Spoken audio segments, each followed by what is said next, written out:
गुरु महाराज की जय। श्री सद्गुरु महाराज की जय। श्री सद्गुरु महाराज की जय। ध्येयं सदा परिभवग्नमभीष्टदोहम् तीर्थास्पदं शिवविराञ्चिनुतं शरण्यं भृत्यार्तेऽहं प्रणतपाल भवाब्धिभूतं वन्दे महापुरुष ते चरणारविन्दम् अखण्डमण्डलाकारं व्याप्तं येन चराचरं तत्पदं दर्शितं येन तस्मै श्री गुरवे नमः। तस्मै श्री गुरवे नमः। तस्मै श्री गुरुवे नमः। बोलिए प्रेम से श्री सद्गुरु महाराज की जय। श्री सद्गुरु महाराज की जय। श्री सद्गुरु महाराज की जय। परम आदरणीय सत्संग प्रेमी महानुभावों, पूजनीय माताओं तथा भक्तिमती वर, आज से हम लोग सप्ताह ध्यान साधना शिविर के प्रथम दिन के प्रथम पाली सत्संग में उपस्थित हैं। परमाराज गुरु महाराज के असीम अनुकंपा से यहाँ प्रतिदिन 5 घंटे का ध्यान और 3 बार सत्संग होता है और होगा, और ये 7 दिन तक चलता ही रहेगा। हमारे गुरु महाराज जी कहते थे, यदि कोई व्यक्ति केवल सत्संग करे और ध्यान नहीं करे तो सत्संग का फल देखने में नहीं आता है। यदि आप सत्संग के फल को देखना चाहते हैं तो उसके लिए ध्यान करना ही पड़ेगा। तुलसीदास जी लिखते हैं रामायण में, सुनी समझहि जन मुदित मन, मज्जहि अति अनुराग, लहहि 4 फल अक्षत तनु साधु समान प्रिया। तुलसीदास जी कहते हैं, जो सत्संग में सुनते हैं, समझते हैं प्रसन्न मन से और निधिध्यासन भी करते हैं, उसका फल ये होता है अर्थ, धर्म, काम और मोक्ष की प्राप्ति। लेकिन कोई सत्संग को केवल सुनते रहे और केवल समझते रहे और सोचे कि चारों फल हमको मिले, तो यह असंभव है। तो मिलता है कब? तुलसीदास जी कहते हैं, मज्जन फल देखिए तत्काला। अगर तत्काल में फल देखना चाहते हैं, फल पाना चाहते हैं, फल देखना चाहते हैं, तो तुलसीदास जी कहते हैं मज्जन फल।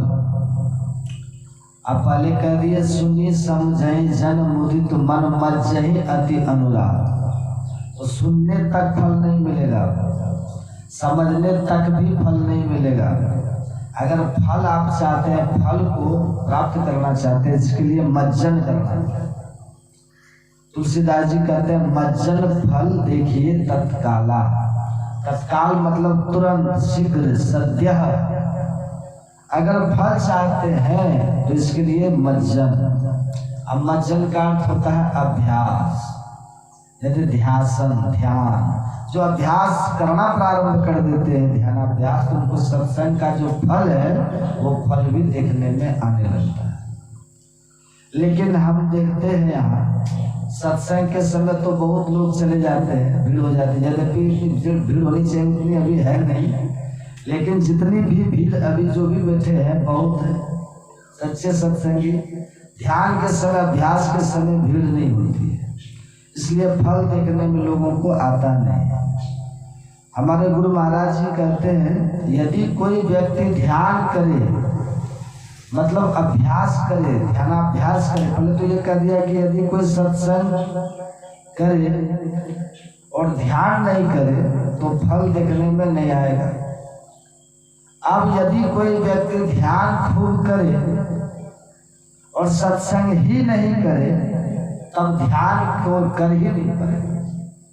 वो धीरे धीरे सत्संग छोड़ने के कारण, सत्संग से दूर रहने के कारण क्या होगा, सत्संग से विमुख रहने के कारण क्या होगा, सत्संग से बिलगाव होने के कारण, दुराव के कारण वो धीरे धीरे ध्यान से भी दूरी बन जाएगा और वो नास्तिक बन जाएगा, रोगी बन जाएगा। उदाहरण में समझाते थे, उदाहरण दे करके, जैसे आप अग्नि जलाते हैं ना, अग्नि जलाइए और हवा अगर नहीं चले तो अग्नि धधकेगी। आप अग्नि को प्रज्वलित करना चाहते हैं, अग्नि को धधकाना चाहते हैं, तो उसके लिए हवा चाहिए। उसी तरह से कोई ध्यान करना चाहते हैं, ध्यान को तीव्र बनाना चाहते हैं, ध्यान को फलप्रद बनाना चाहते हैं, ध्यान को सार्थक बनाना चाहते हैं, ध्यान के यथार्थ फल को पाना चाहते हैं, तो उसके लिए सत्संग करना अनिवार्य है। सत्संग नहीं करेंगे तो भटक जाए। दूसरा उदाहरण देते थे गुरु महाराज, जैसे आप भोजन करते हैं ना, भोजन खूब भोजन कर लीजिए, अच्छा से पौष्टिक भोजन करिए। आपने खूब अच्छा स्वादिष्ट सुस्वादु भोजन किया, पौष्टिक आहार आपने ग्रहण किया, खूब बढ़िया भरपेट आपने खाया, आज जल नहीं पीजिएगा तब क्या होगा, अन्न का रस बनेगा। बहुत अच्छा आपने अन्न ग्रहण कर लिया, लेकिन आपने जल ही पान नहीं किया, जल ही नहीं पिया, तो अन्न का जो पाक होना चाहिए भीतर में, अन्न को जो पचना चाहिए भीतर में, अन्न का जो रस बनना चाहिए भीतर में, वो रस नहीं बनता। इसीलिए रस बनाने के लिए अन्न को सुपाच्य करना, अन्न को पचाने के लिए, अन्न का पाक हो, पचे, इसके लिए हमें जल पीना अति आवश्यक होता है। ऐसे ही कोई व्यक्ति ध्यान खूब करे और सत्संग में नहीं आए, सत्संग नहीं करे, तो उसको ध्यान पचेगा। या तो पहले तो वो ध्यान बनेगा, अगर ध्यान कहीं बन भी गया, अपने भीतर में कुछ अनुभूति उसको मिल भी गई, कुछ झांकी उसने अपने अंदर में देख भी ली, उसका दुरुपयोग कर देगा। क्रोध के पीछे दुरुपयोग कर देगा, काम के पीछे दुरुपयोग कर देगा, ईर्ष्या द्वेष के पीछे उस ध्यान के फल का दुरुपयोग कर देगा। लेकिन जो सत्संग करते रहते हैं, सत्संग क्या है, ये छेड़ी के समान। सत्संग क्या है, ये कंट्रोल करता आपके मन को। तो सत्संग बहुत आवश्यक है। ध्यान के फल को देखना चाहते हैं तो सत्संग कीजिए, और सत्संग के फल को शीघ्र देखना चाहते हैं तो ध्यान कीजिए। आप कोई पेड़ लगा दीजिए बाहर में, आप पेड़ को धूप नहीं मिले तो पेड़ में वृद्धि होती है।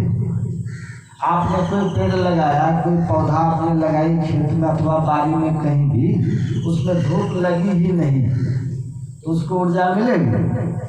धूप से, सूर्य प्रकाश से, सूर्य किरण से उसको एनर्जी मिलती है, ऊर्जा मिलती है, उसका फिर विकास होता है, उसकी वृद्धि होती है।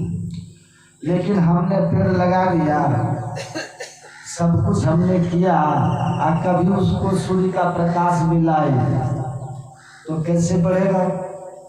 उसी तरह से हमने ध्यान किया, लेकिन महापुरुषों के ज्ञान का प्रकाश मिलाए, जो मोह रूपी अंधकार को नष्ट करने के लिए ज्ञान सूर्य प्रकाश के समान है। महापुरुषों का ये ज्ञान, वो ज्ञान का प्रकाश कभी मिला ही नहीं। तो ध्यान जो हमने किया उसमें सिद्धि रूपी पादप का, सिद्धि रूपी पेड़ का, सिद्धि रूपी पौधा का विकास ही नहीं। इसलिए सत्संग और ध्यान दोनों बहुत आवश्यक है। और आप पहाड़ में देखते होंगे ज्ञान होता है, बाहर में देखने से, बाहर के ज्ञान को हम लोग क्या कहते हैं, भौतिक ज्ञान। क्या कहते हैं, भौतिक ज्ञान या फिर संसारिक ज्ञान, एक ही बात है। ये भौतिक ज्ञान है। ये बड़े बड़े जो आप लोग देखते हैं, हम लोग बड़े बड़े विकास हो रहा है ना, बड़ी बड़ी खोजें हो रही है, बहुत कुछ जो संसार में हो रहा है हम लोग देखते हैं, ये भौतिक ज्ञान है। अब भौतिक किसको कहते हैं? भौतिक जो पंच तत्वों से संबंधित ज्ञान है। मिट्टी है, जल है, अग्नि है, हवा है, आकाश है, ये पंच तत्व है। ये 5 तत्वों से जो बना हुआ संसार है और उसी 5 तत्वों से बना हुआ हमारा शरीर भी है। आप लोग को पता है ना, राम भगवान ने कहा था ना, जब बाली का वध भगवान ने किया, तारा रोती थी तो तारा से भगवान ने कहा था, क्षितिजल पावक गगन शरीरा पंच रचित यह अधम शरीरा। ये 5 तत्वों से बना हुआ शरीर है देवी। तो जैसे 5 तत्वों से हमारा शरीर बना हुआ स्थूल शरीर, इसी तरह से स्थूल संसार भी 5 तत्वों से बना हुआ है। इसी से संबंधित जो ज्ञान है उसको कहते हैं भौतिक ज्ञान। एक अर्थ में ऐसे भाव तो बहुत है, पर एक मोटे भाव में मैं बता रहा हूँ, एक ये भाव है। ये भौतिक ज्ञान कितना भी हो जाए, बहुत ये भौतिक ज्ञान हो जाए और इसका संस्कार चित्त पर पड़ता भी है, लेकिन इस ज्ञान को पा करके हम फिर से मनुष्य बनेंगे, इसका कोई निश्चित गारंटी नहीं है। हमने भौतिक ज्ञान बहुत पा लिया, हम पढ़ करके इंजीनियर बन गए, पढ़ करके हम डॉक्टर बन गए, बहुत भौतिक ज्ञान हमने पढ़ा, दुनिया के बड़े बड़े पद पर हम चले गए, भौतिक ज्ञान से हमने बहुत लाभ ले लिया। लेकिन इस ज्ञान को प्राप्त करके मर करके फिर से हम मनुष्य बनेंगे, इसका कोई निश्चित गारंटी नहीं। हाँ, लेकिन चित्त पर संस्कार रहे। आप लोग देखते होंगे, यदि कोई पढ़ लिख करके बड़े इंजीनियर हो जाते हैं ना, तो उनके पास तो बहुत क्षमताएं हो जाती हैं, बहुत भौतिक ज्ञान बहुत होता है। अब कोई इंजीनियर है तो बिल्डिंग बनाएगा, अब मर गया तो मरने के बाद वो 84 लाख में चला गया। अब 84 लाख में ऐसे ऐसे जीव को आप लोग देखते होंगे जो निर्माण कार्य में बड़े दक्ष होते हैं। चौचा पक्षी को आप लोग देखे कभी? चौचा पक्षी देखे हैं? एक कटखोदी होता है, एक चौचा पक्षी होता है। चौचा पक्षी को आप लोग देखते होंगे, कहीं ताड़ का पेड़ हो ना, ताड़ के पेड़ को उसको देखिए घोंसला, क्या खूबसूरत वो बनाता है। वर्षा के समय पानी नहीं जाता उसको, आश्चर्य लगेगा आपको, आंधी तूफान में छत पिछड़ नहीं होता है वो कहाँ से उसको कला आई? मानव कर्म में जो था, जो कुछ निर्माण कार्य की कला उसके भीतर थी, वो संस्कार वहाँ काम कर रहा है। लेकिन उस ज्ञान से पूरा मनुष्य बने ये नहीं हुआ उसको। आप लोग देखिए, अभी हम मनुष्य हैं ना, कुछ बीमार पड़ते हैं, अस्वस्थ हो जाते हैं, हम वैद्य के पास जाते हैं, डॉक्टर के पास जाते हैं, हमारा इलाज करता, हम स्वस्थ हो जाते हैं। लेकिन आपको पता है, जितने जीव जंतु हैं, अपना डॉक्टर आप होता है। आप देखिए, किसी का पैर कटे ना, किसी गाय किसी भैंस का, आप देखिएगा वो अपने घाव को आराम से जीभ से चाटता है। ये कला उसको किसने सिखाई है? और उसके जीभ में जो लार होता है ना, वो लार एंटीबैक्टीरियल होता है, एंटीबायोटिक का काम करता है। अब वो लार जैसे उसके घाव पर लगता है, उसका घाव ठीक हो जाता है। ये भौतिक ज्ञान ऐसा ही है। भौतिक ज्ञान कितनों हमारे पास हो जाए, इस ज्ञान का कोई ठिकाना नहीं है कि पुनः हमको मानवता नहीं दे। लेकिन एक होता है अध्यात्म ज्ञान। अध्यात्म ज्ञान की विशेषता क्या है? अध्यात्म ज्ञान कहते किसको है? अध्यात्म किसको कहते हैं? आप पढ़िए गीता का 8वां अध्याय, पढ़ लीजिए। 8वां अध्याय में अर्जुन ने श्री कृष्ण से कई प्रश्न किए थे, भगवान से प्रश्न किए थे। अब भगवान तो समर्थ होते हैं। भगवान श्री कृष्ण के लिए कहा, कृष्णस्तु भगवान स्वयं, इधर मत, साक्षात ब्रह्म है भगवान कृष्ण। सृष्टि के यथार्थ का जिनको पता है, अभी तो आप पाठ में सुने हैं ना, पाठ में सुन रहे थे, पाठ में क्या सुन रहे थे? जगत प्रसव करता ईश्वर का तत्व ज्ञान प्राप्त करने के लिए। इसका बहुत भाव है। एक भाव ये भी मैं सुनाता हूँ कि तीनों का यथार्थ ज्ञान, किसका किसका? जगत का, प्रसवकर्ता का और ईश्वर का। जगत अलग है, प्रसवकर्ता अलग है और ईश्वर अलग है। अगर तीनों के यथार्थ ज्ञान को जानना चाहते हैं तो उसके लिए ये चार जो प्रक्रिया बतलाई वेद भगवान ने वो करना पड़ेगा। लेकिन भगवान कैसे हैं? भगवान जगत के भी यथार्थ को जानते हैं। भगवान जगत प्रसवकर्ता के यथार्थ को भी जानते हैं। अब भगवान तो भगवान खुद भगवान है ही है। ऐसे जगत के यथार्थ को जानने वाले श्री कृष्ण है। ऐसे भगवान। अब उस भगवान से अर्जुन ने प्रश्न किया है। क्या किया सुनिएगा। मतलब भगवान श्री कृष्ण संसार के भी यथार्थ को जानते हैं। भगवान श्री कृष्ण संसार बनाने वाले के यथार्थ को भी जानते हैं। और आपको पता है ना, ईश्वर परमात्मा कुछ भी नहीं करते, वो अकर्ता होते हैं, अजन्मा होते हैं, अविकारी है वो। तो ऐसे जो परमात्मा है उनके भी यथार्थ को जानते हैं। ऐसे समर्थ जो है श्री कृष्ण, ऐसे सुयोग जो है भगवान, वही अर्जुन को गुरु रूप में मिला। और वही भगवान श्री कृष्ण अर्जुन के जिज्ञासाओं का समाधान करने के लिए सामने खड़े हैं। और तब अर्जुन ने कई प्रश्न किया। अर्जुन ने प्रश्न किया, प्रभु ब्रह्म किसको कहते हैं? अधियज्ञ किसको कहते हैं? अभिभूत किसको कहते हैं? उसी में एक प्रश्न किया कि अध्यात्म, अध्यात्म किसको कहते हैं? अध्यात्म क्या है? भगवान ने अपने अनुभूति के आधार पर यथार्थ उत्तर भगवान ने अर्जुन को दिया। और भगवान कहते हैं, अर्जुन स्वभावोऽध्यात्म उच्यते।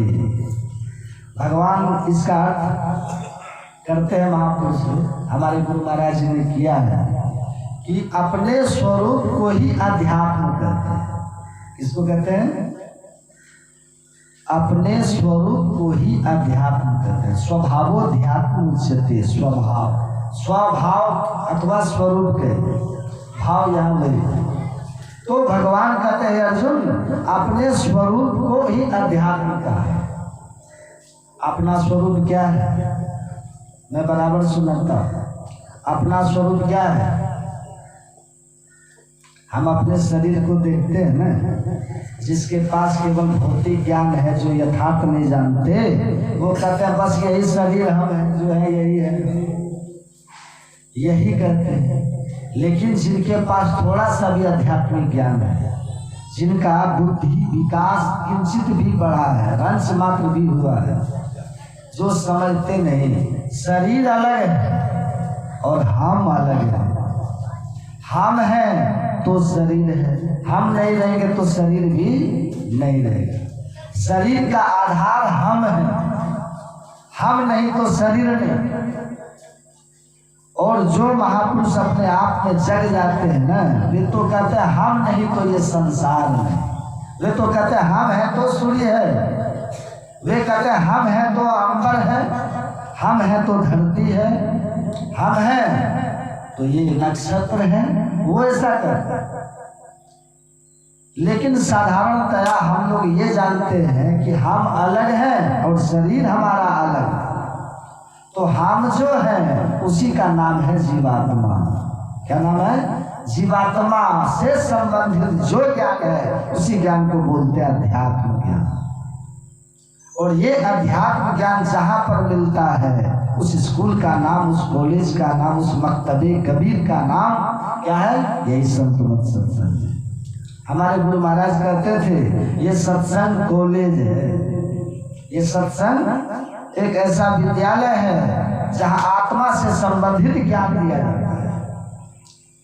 ये अध्यात्म ज्ञान जो है, आत्मा से संबंधित जो ज्ञान है, इस ज्ञान का संस्कार चित्त पर पड़ता है। इसका फल क्या होता है? इसका संस्कार चित्त पर पड़ा और इसका सबसे बड़ा फल ये होता है कि हम मनुष्य ही बनेंगे। क्या बनेंगे? मनुष्य बनेंगे। ये इंजीनियर बनने के संस्कार से हम मनुष्य नहीं बनेंगे, डॉक्टर बनने के संस्कार से हम मनुष्य नहीं बनेंगे, एमएलए एमपी बनने के संस्कार से हम मनुष्य नहीं बनेंगे। हाँ, यदि कोई डॉक्टर सत्संगी भी हो तो मनुष्य बन जाएंगे, कोई इंजीनियर सत्संगी हो तो मनुष्य बन जाएंगे। सत्संग जहाँ है और सत्संग जिनके साथ है वो मनुष्य बनते हैं। लिखा हुआ है, आप पढ़िए, साध संग की वासना, सत्संग की वासना, अध्यात्म ज्ञान की वासना, साधु संतों के संग की वासना। सुन रहे हैं आप लोग? क्या कहते हैं सरजू भाई, माता सरजू भाई कहती साधु संग की वासना, अध्यात्म ज्ञान की वासना जिनके चित्त में हो जाती है तो फल क्या होता है इसका? संत माता सरजू भाई कहती है साध संगत की वासना जा घट प्रगट हो। साध संगत की वासना बड़ा मार्मिक शब्द है, समझिएगा। साध संगत की वासना, एक शब्द का प्रयोग है वासना का। ये वासना बड़ा अद्भुत शब्द है। वासना क्या है? वासना का मतलब ये होता है जिसके बिना हम रह न सकें। जब किसी व्यक्ति, वस्तु अथवा स्थान की वासना हमारे भीतर जगती है तो हम उसके बिना रह नहीं पाते। जब किसी के प्रति वासना हमारी जग जाती है तो उसके बिना रहना हमारा दुभर हो जाता है। ये वासना बड़ा अद्भुत है। ये वासना शब्द ये आकर्षण का शब्द है। वासना शब्द एक खिंचाव का शब्द है, एक ही अटैचमेंट का ये भाव देता है, लगाव का भाव देता है वासना, ये वासना। तो वही संत कहते हैं जब सत्संग की वासना हमारे भीतर हो जाए, मतलब क्या होगा? सत्संग के बिना हम रह न सके। तब इसलिए हमारे गुरु महाराज जी क्या कहते हैं, सत्संग मेरी श्वास है। अब श्वास के बिना रह पाइएगा? रह पाएंगे हम लोग श्वास के बिना? अन्न के बिना तो हम कहीं तक रह लेंगे। आप जल के बिना भी आप बहुत समय तक रह सकते हैं, लेकिन कोई बोले कि हम श्वास के बिना 5 मिनट रहने संभव है? गुरु महाराज क्या कहते हैं? 2 मिनट भी नहीं रह पाएंगे। हमारे गुरु महाराज जी कितने कैसे? आप गुरु महाराज के इतिहास को जानिए। हमारे गुरु महाराज कैसे थे? हमारे गुरु महाराज जी को श्वास पर विजय प्राप्त थी, ठीक है। हमारे गुरु महाराज जी बिना श्वास लिए समाधि में रहते थे। इनकी नाड़ी की गति बंद रहती थी, ये हृदय का धड़कन बंद रहता था। श्वास लेते तब नहीं हृदय का धड़कन चलना, नाड़ी की गति चल रही, सब बंद हो जाता था। ये सब बंद रहता था, मतलब बिल्कुल शव का लक्षण होता था, मुर्दा का लक्षण होता था। मृत्युवत हो जाते थे। मृत्युवत तिष्ठति 100 योगी मुक्तो नात्र संशय। जो मृत्युवत हो जाए ऐसे महापुरुष योगी कहलाते, ऐसे थे हमारे गुरु महाराज। लेकिन सत्संग की महिमा को उजागर करने के लिए गुरु महाराज कहते हैं सत्संग मेरी श्वास है। अब श्वास के बिना हम रह पाएंगे? अपने लिए गुरु महाराज नहीं कह रहे थे, हम लोग के लिए। वो तो श्वास के बिना रहते थे। आम लोगों के लिए, आम लोग बिना श्वास के नहीं रह सकते हैं। वो संसार को शिक्षा दे रहे हैं। जैसे आप श्वास के बिना नहीं रह सकते हैं ना, ऐसे आप सत्संग के बिना मत रहिए। जैसे श्वास के बिना नहीं रहते हैं ना, नहीं रह सकते, ऐसे जो सत्संग के बिना नहीं रह सकते। ये सत्संग की वासना है। जब ये सत्संग की वासना भीतर में प्रकट हो जाती है, फॉर्मेलिटी नहीं, ये नहीं कि चलो समय है तो चले जाते हैं, नहीं। फिर ये घर में कोई काम धंधा है तो चले, नहीं है तो चले जाते हैं, नहीं। जो सत्संग के समय सब काम धंधा को छोड़कर सत्संग में चले जाते, ये है सत्संग की वासना। जो सत्संग के समय कितना भी आवश्यक से आवश्यक, अति आवश्यक कार्य हो, अगर सत्संग के समय उसको छोड़ने का सामर्थ्य आपके भीतर हो गया तो समझिए आप सत्संग की वासना आपके भीतर हो गई। जो हमारे प्रिय लोग हैं ना यहाँ, उनको कहते हैं सब काम धंधा को छोड़िए, चलिए सत्संग में आइए। तो कुछ तो कहते हैं हाँ ठीक है जाएंगे, और कुछ के मन में होता है कि बाबा हमारे ऊपर अपनी बात को थोपना चाहते हैं। नहीं, हम थोपना नहीं चाह रहे, हम आपके भीतर ये वासना को जगाना चाह रहे हैं। भले हम खुद नरक में चले जाएं, अगर मेरे सत्संग से आपके भीतर वासना जग गई तो वो पुण्य से लाभ हमको भी हो जाएगा। इसलिए हम कहते हैं आइए सत्संग। करिए सत्संग ध्यान, बैठिए ध्यान। भले आप ध्यान पर तत्काल नहीं बैठ पाते, आपको परेशानी है तो मानते हैं, लेकिन सत्संग में कोई परेशानी है? सत्संग में तो आपको आसन लगाना नहीं, सिद्धासन से बैठना नहीं है, आपको यहाँ तो सुखासन से बैठना नहीं है। यहाँ तो आप बस जैसे बैठ पाते हैं, कुर्सी पर जाइए, कुर्सी पर बैठ लीजिए, नीचे बैठ लीजिए, पैर फैला करके बैठ लीजिए, खड़े खड़े सुन लीजिए। लेकिन सत्संग स्थल पर उपस्थित होइए, सत्संग स्थल पर चले आइए। और ये करते करते जिस दिन आपके मन में ये होने लगे कि सत्संग के समय सब कुछ को छोड़ने का सामर्थ्य जग जाए भीतर में आपको, तो समझ लीजिए आप सत्संग की वासना अपने भीतर जग गई।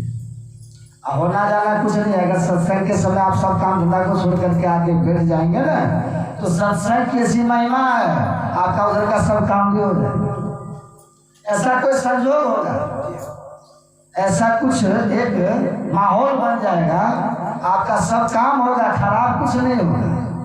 नित्य प्रति सत्संग कर ले प्यारा तेरा कार। ये गलत है क्या? गुरु महाराज गलत बात है, इस पर विश्वास नहीं है। ये गुरु महाराज ऐसे लिख दिए क्या? मनोरंजन के लिए लिखे? नहीं, एक वो थे ना, क्या नाम था? नरसिंह मेहता का नाम आप लोग सुने होंगे। नरसिंह मेहता ये पहले के राजा मुचकुंद का अवतार है, नरसिंह मेहता कलयुग। और ये पहले के द्वापर के मुचकुंद है। ये सतयुग में ये देवताओं से युद्ध किए थे, देवताओं का सहयोग किए थे, देवता के साथ राक्षसों के साथ युद्ध किए, विजय मिली थी। तब देवताओं ने इनको आशीर्वाद दिया था कि ठीक है आप जो वरदान लेना चाहे लीजिए। तो कहा था ठीक है मैं थक गया हूँ, मुझे विश्राम की आवश्यकता है, मुझे शयन करना है। तो कहा ठीक है आप जहाँ आपको जगह मिले वहाँ सो लीजिए, और जो आपको जगाएगा, जो आपको सोने में डिस्टर्ब करेगा, वो आपके जगने मात्र से भस्म होगा। और उसके बाद जो आपको दर्शन होगा वो भगवान ही होंगे। ये वरदान मिला था वही द्वापर में, जब भगवान श्री कृष्ण आते हैं तो उसी मुचकुंद के सहारे काल यवन का वध करवा देते हैं। और फिर बाद में भगवान उनको दर्शन भी दिए। और वही मुचकुंद कलयुग में नरसिंह मेहता ब्राह्मण कुल में जन्म हुआ है। नरसिंह मेहता पहले क्षत्रिय थे, अब ब्राह्मण कुल में जन्म लिया, पर गरीब है, अर्थाभाव है घर में, धन नहीं है। जितनी संपदा जितनी संपत्ति होनी चाहिए उतनी घर में है नहीं, गरीब है नरसिंह मेहता। और गरीब का एक कारण ये भी था कि सत्संग में ही रात दिन ये बैठे रहते थे। पहले का संस्कार था ना, ये लगे रहते थे सत्संग में, लगे रहते थे। पर आश्चर्य की बात थी, इसका कोई काम रुकता नहीं था इनका, सब काम कर होता था। एक दिन इनको एक बेटी थी, इनको बेटी की सगाई लगी, कहीं विवाह होना था, तो सब तैयारी घर में हो रही थी। पत्नी ने कहा कहीं से घी लेकर के आई, तो बाल्टी लेकर के चले वो घी लाने के लिए नरसिंह मेहता। तो रास्ते में सत्संग हो रहा था, कहीं असली सत्संग हो रहा था, सत्संग नकली भी होता है। हमारे गुरु महाराज जी कहते थे जिस सत्संग में 3 धारा बहे वो संतमत सत्संग है। गंगा जमुना सरस्वती विधि हरिहर राम भगत जहाँ सुनसरी धारा, सर से ब्रह्म विचार प्रसारा, विधि निषेध में कलिमल हरनी, कर्म कथा रवि नंदनी बरनी। ये गंगा जमुना सरस्वती की धारा जहाँ बहे वो असली सत्संग है। दूसरी जगह हमारे गुरु महाराज जी कहते थे जिस सत्संग से अंतर्मुखी होने की प्रेरणा न मिले वह सत्संग नहीं। जिस सत्संग से अंतर्मुखी होने की प्रेरणा मिले, जिस सत्संग में 3 धाराएं बहे वो असली सत्संग है। और ऐसे सत्संग का भी फल है अर्थ धर्म काम और मोक्ष। ऐसे सत्संग का ये नहीं कि सत्संग हो रहा है लोग बैठे हैं उससे कुछ बक रहे, वो सत्संग नहीं। ये 3 धारा बहे और अंतर्मुखी होने की वृत्ति जगह हमारे भीतर, दुनिया का आकर्षण छूटे, दुनिया के आकर्षण से विकर्षण पैदा हो हमारे भीतर, दुनिया के लगाव छूटे। जिस सत्संग में जाकर के वो सत्संग असली सत्संग हो रहा था। कोई अच्छे महापुरुष सत्संग कर रहे थे कि नरसिंह मेहता उसी होकर के चले जा रहे, तो देखा सत्संग हो रहा है, तो सत्संग में वो बैठ गए। अब बैठ करके वो सुनने में इतने मगन हो गए जैसे मृगा होता है ना, व्याधा का शब्द सुनता है मगन होता। कभी आप लोग देखे मृगा? मृगा जब बांसुरी वादन सुनता है ना, व्याधा बांसुरी बजाता है और केला का थंब रखता है, केला काट करके, केला के थंब को काट करके धरती पर खड़ा कर देता है और उसी के ओट में खड़ा रहता है व्याधा, वहीं खड़ा होकर के जहाँ मृगा का झुंड रहता है ना, वहीं वो ये प्रयोग करता है। केला के ओट में वो खड़े होकर के बांसुरी बजाता है, वो मृगा सुनता है और सुन करके पता लगाता है ये आवाज किधर से आ रही है, पता लगाते लगाते खोज करते करते वहां पहुंचता है जहाँ से वो आवाज आ रही होती। अब वो व्याधा बड़े सावधान रहते हैं ताकि वो मृगा हमें देख ले, मृगा को ये बोध हो जाए ये आवाज इसी केला के थंब के भीतर से निकल रही। वो उसी तरह से छुप छुप करके रहते हैं, केला के ओट में रहते हैं। ज्यादा आता है मृगा और देखता है, उसको मालूम हो जाता है इसी केला के थंब के भीतर से ये आवाज निकल रही है, उसको ऐसा आभास हो जाता है मृगा, बस उसी के सहारे वो खड़ा होता है और उसके पैर में जोर नहीं होता है। हमने जो सुना है वो खड़ा खड़ा ही सोता है मृगा, तो वो सुनता है और केला के थंब के सहारे खड़ा होता है।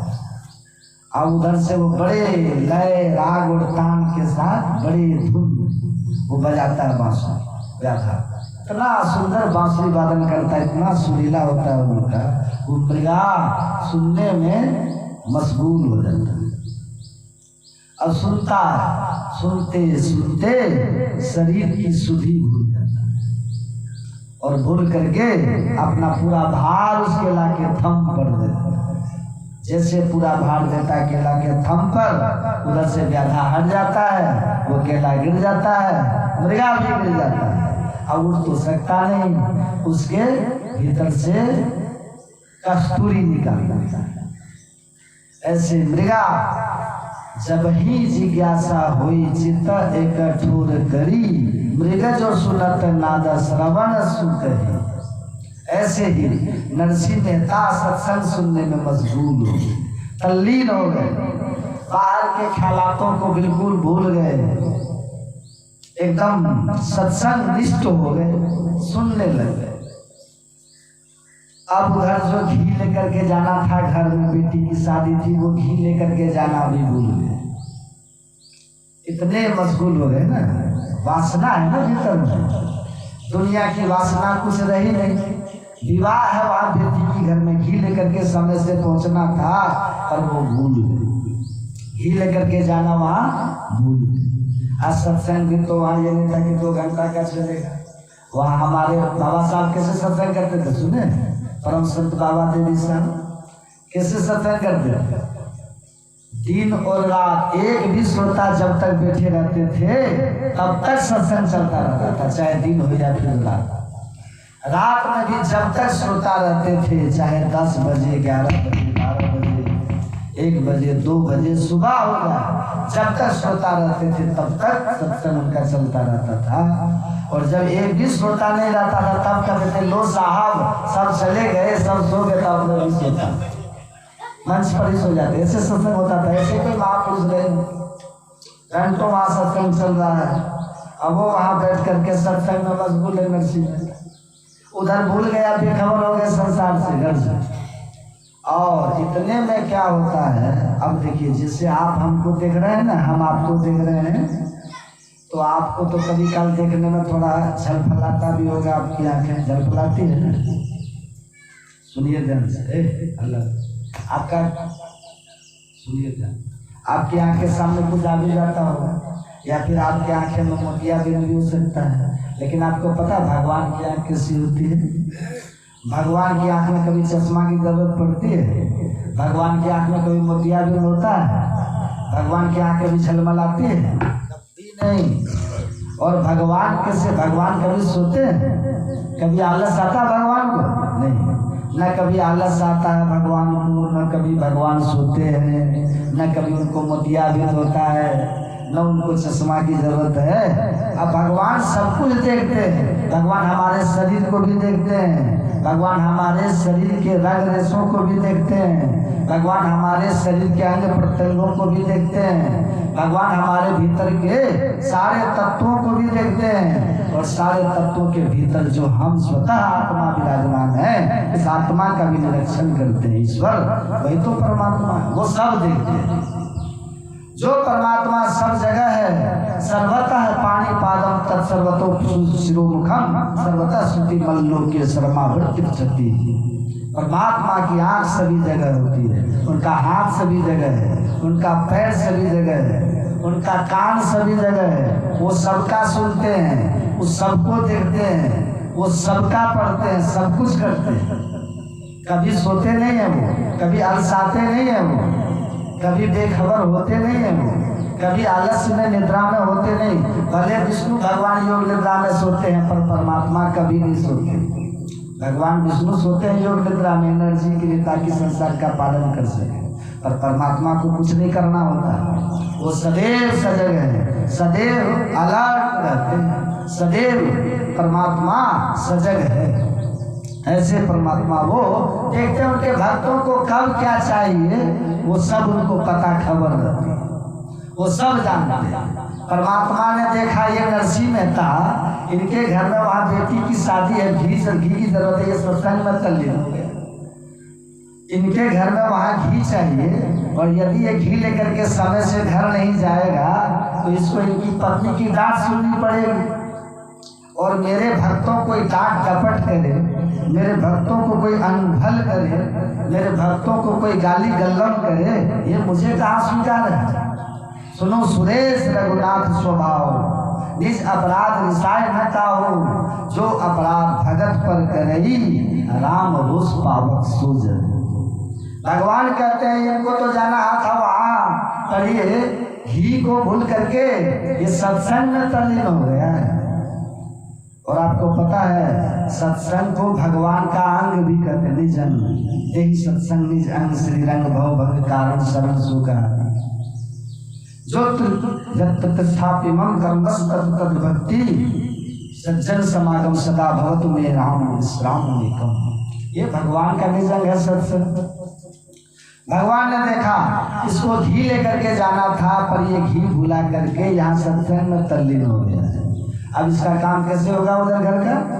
हमारे गुरु महाराज कहते हैं सत्संग प्रति सत्संग कर ले प्यारा, और तेरा कार सरे सारा। गुरु महाराज जी बोले, मतलब परमात्मा बोल रहे हैं, ये बात झूठी हो जाएगी ना फिर।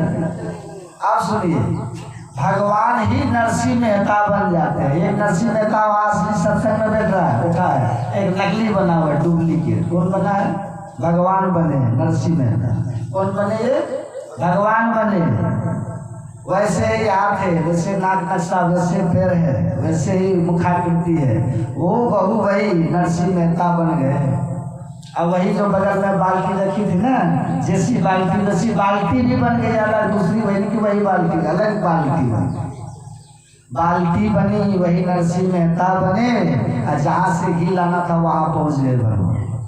घी ले लिए वहाँ से, और जाके वहाँ घर में पहुँचा दिए। लो देवी घी बनाओ जो बनाना है।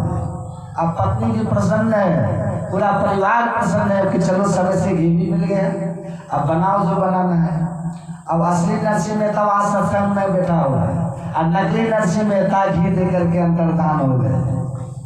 और जब बाद में सत्संग समाप्त होता है तब नरसिंह मेहता को होश आता है, अब देखता है समय तो बीत चुका है, घंटों अधिक हो चला है, अब क्या होगा। अब ये बेचारे दौड़े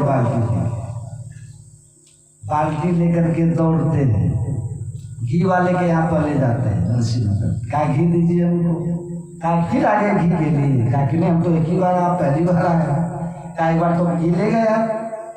अरे छोड़िए, हमको मजाक मत की, जल्दी जल्दी बात मत बनाइए। उनको क्या पता कि भगवान आए थे। अब वो घी लेकर के दौड़े घर के। अब वहाँ जब जाते तो वहाँ देखते घी वाला सब काम हो गया, घर में जितना काम होना था घी वाला सब काम हो चुका है। अब पत्नी प्रसन्न है। अब ये कहता है देवी माफ करना, कुछ विलम्ब हो गया, मैं सत्संग करने लग गया था, ये देखो घी में थोड़ी देर से लेके आया हूँ। अब पत्नी कहती आपको अब ये मजाक सुन रहा है, अभी तो बस सब कुछ बन के आप यहाँ भी खाइए, सबको खिलाइए पिलाइए। अरे पहले घी लगी तब ना बनेगा। आप तो घी ले आए पहले, आप हंसी क्यों कर रहे हैं हमसे, मजाक? कहने के भी मैं सच कहता हूँ, मैं अभी घी लेकर के आया हूँ। अरे आपका दिमाग ठीक है? पहले आपने तो घी ले आया पहले। नहीं देवी ये देखो घी ये है। आप पत्नी कहता आप पहले ले आए, ये कहता नहीं ये देखो घी ये। जब इस तरह से खूब चला तो कई लोगों ने कहा आप तो पहले घी लेकर के आ गए तो फिर दोबारा ले आए। तब ये कहता हम तो आए नहीं थे, अब इनको झटका लगा। अरे वास्तव में तो ये घी देखते आ भी गया है, घी वाला सब काम भी हो गया है। आखिर ये हुआ कैसे? सबसे पता कीजिए कौन घी लाया था? आप ही तो लाए थे।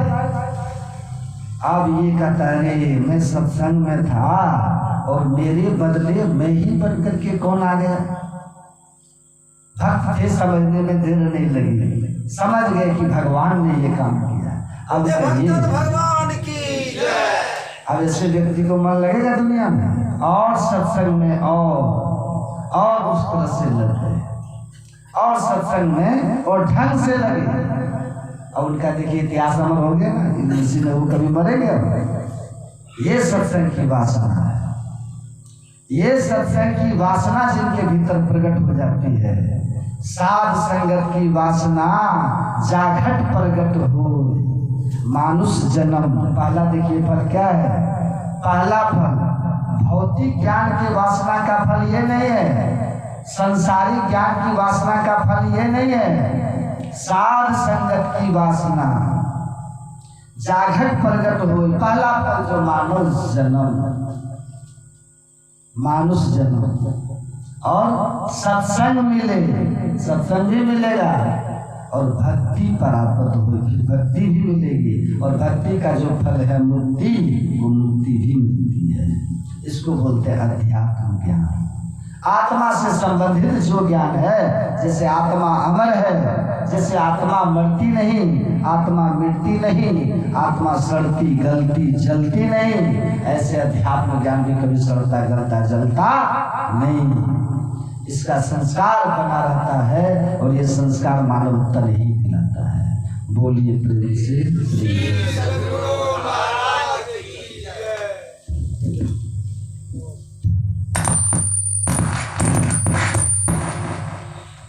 आ